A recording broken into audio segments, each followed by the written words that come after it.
रसोई का पहला पराठा। देख, मैंने पहले भी कई बार कहा है कि तू खाना बनाना सीख ले, लेकिन तेरे कानों पर जूं नहीं रेंग रही। शादी में बस कुछ ही दिन बाकी है और तू ऐसे हाथ पर हाथ धरे बैठी है जैसे तेरे ससुराल में रसोई संभालने के लिए महाराज लगे होंगे।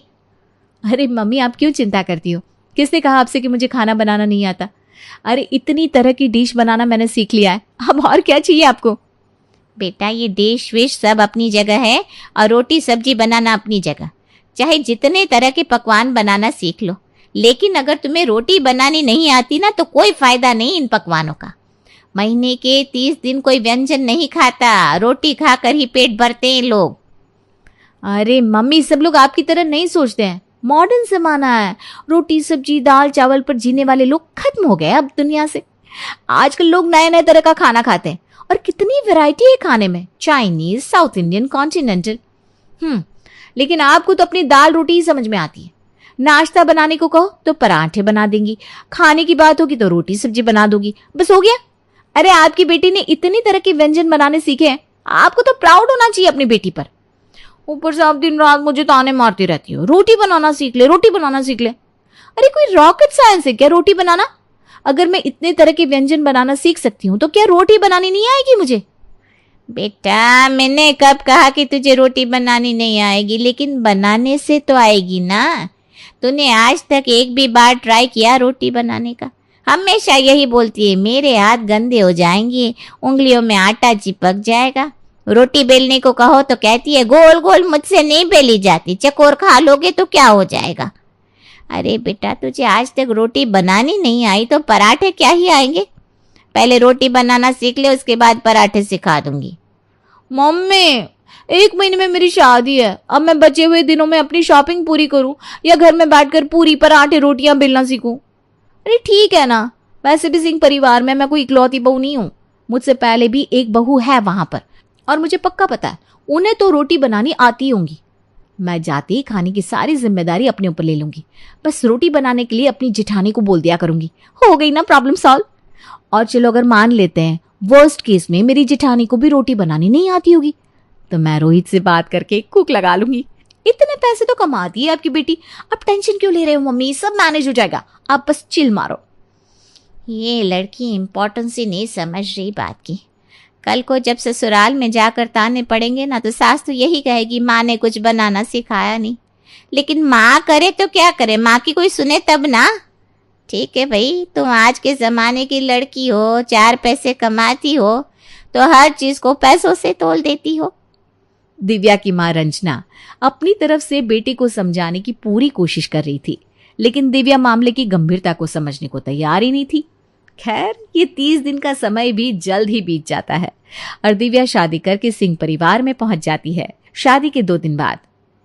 देखो दिव्या, तुम्हारी पहली रसोई की जिम्मेदारी ना मम्मी ने मुझे सौंपी है। तुम ऐसा करो, सबसे पहले नाश्ता बना दो, उसके बाद तुम्हें रोहित के साथ मंदिर दर्शन के लिए भी जाना है। ठीक है भाभी, आप बताइए नाश्ते में क्या बनाना है? इडली, सांभर, डोसा, नूडल्स, जो आप कहेंगे मैं जल्दी से बना देती हूँ। अरे नहीं, इडली सांभर डोसा ये हमारे यहाँ कोई नहीं खाता। यहाँ तो नाश्ते में ना रोज देसी घी के पराठे बनते हैं। मम्मी जी को बस देसी खाना ही पसंद है, विदेशी खानों के नाम से तो चिढ़ जाती हैं वो। भाभी, डोसा इडली विदेशी खाना थोड़ी ना है, बल्कि वो तो हेल्दी भी होता है। देखो दिव्या, मम्मी जी कहती हैं हम नॉर्थ इंडियन हैं, अपना खाना छोड़कर किसी और का खाना क्यों खाए, इसलिए तुम छोड़ो ये सब, बस पराठे बनाकर तैयार कर दो। अरे भाभी, मेरी मानकर एक बार ट्राई तो करके देखिए। रोज रोज पराठे खाकर बोर नहीं हो जाते आप लोग? मैं ऐसा करती हूँ, आप सबके लिए ना नूडल्स बना देती हूँ, सच में बहुत अच्छी बनाती हूँ। अरे भाई, तुम मेरी क्लास मत लगवाओ। बिना बात मम्मी जी राशन पानी लेकर मेरे सर पर चढ़ जाएगी कि मैंने तुमसे पराठों की जगह ये नूडल्स बनवा लिए। तुम ना अब ज्यादा दिमाग मत लगाओ और फटाफट से आलू के पराठे बना दो। नाश्ते में थोड़ा ही टाइम बचा है, सब लोग टेबल पर आ जाएंगे, फिर उसके लिए भी मुझे अलग से बातें सुनने को मिलेगी। और देखो, कोई चिंता की बात नहीं है, मैं तुम्हारी हेल्प करने के लिए यहाँ हूं ना, लेकिन शुरू तो करो। अब मैं आपको कैसे बताऊं भाभी, वो क्या है ना, मैं किसी के सामने कंफर्टेबल होकर खाना नहीं बना पाती। अब जब तक आप रसोई में रहोगी तो मेरे हाथ पैर काम ही नहीं करेंगे। आप ऐसा करो ना, आप जाकर आराम से बैठ जाओ, मैं तैयार करके आपको बुलाती हूँ। अरे लेकिन तुम्हारा पहला दिन है आज, कैसे अकेले सब कुछ मैनेज करोगी? मैं हूं ना यहाँ पर, तुम्हारी मदद करूंगी, तुम बिल्कुल टेंशन ना लो। नहीं नहीं नहीं भाभी प्लीज़, मैंने आपको कहा ना मैं अकेले ही खाना बना पाती हूँ, आप साथ में खड़ी रहोगी तो मेरा दिमाग ही काम नहीं करेगा। दिव्या के बार बार कहने पर उसकी जिठानी रसोई से बाहर चली जाती है और अपने कामों में व्यस्त हो जाती है। भाभी को तो किचन से भेज दिया, लेकिन पराठों का क्या करूं? लगता है मम्मी का श्राप लग गया मुझे। मम्मी दिन भर मेरे पीछे पड़ी रहती थी कि रोटी बनाना सीख ले। ऐसी फैमिली में शादी हुई है, इनको रोज पराठे चाहिए। भगवान क्या करूं, कैसे पार होगी मेरी नैया। ऐसा करती हूँ, मोनू को फोन लगाती हूँ, वही कुछ आइडिया बताएगा। दिव्या जल्दी से अपने छोटे भाई मोनू को फोन लगाती है।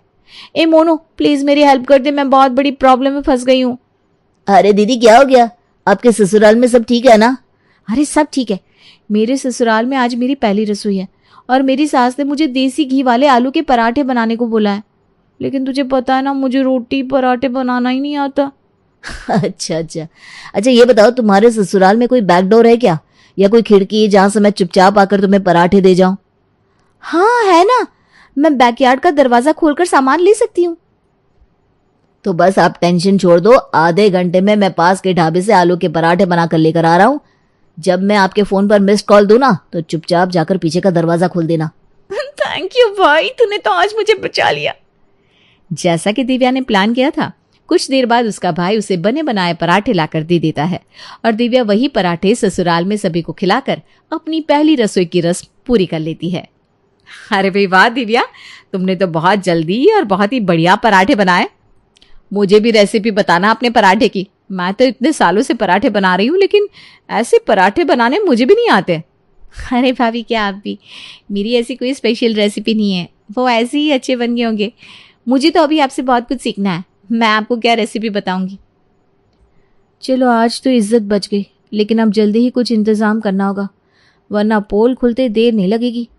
दिव्या के हाथ के स्वादिष्ट पराठे खाने के बाद उनकी सास मंजू सुबह के नाश्ते की जिम्मेदारी छोटी बहू को सौंप देती है। भाई छोटी बहू, तुम्हारे हाथ के पराठे खाकर तो दिल खुश हो गया।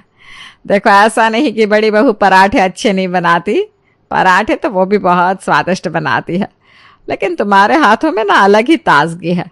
तो अब से सुबह के नाश्ते की जिम्मेदारी तुम्हारी। जितनी देर में तुम नाश्ता बनाओगी, बड़ी बहू घर की साफ सफाई कर लिया करेगी, ठीक है ना? हाँ हाँ मम्मी जी, मुझे कोई परेशानी नहीं है। अरे भाई मैं तो इतने सालों से पराठे बना रही थी, अब कुछ दिन दिव्या के हाथ के पराठे खा लेंगे। मुझे इसमें क्या परेशानी हो सकती है। अगले 2-3 दिन दिव्या लगातार वही क्रम दोहराती रहती है। सुबह रसोई में जाने के बाद वो चुपके से छोटे भाई को फोन लगाती और उसका छोटा भाई मनु बाजार से खरीद कर गर्मा गर्म पराठे उसे दे जाता। चौथे दिन रसोई तो बिल्कुल साफ सुथरी पड़ी है, ना आलू उबाले तुमने, ना आटा गूंथा, और डाइनिंग टेबल पर पराठे भी लगा दिए। सच सच बताओ,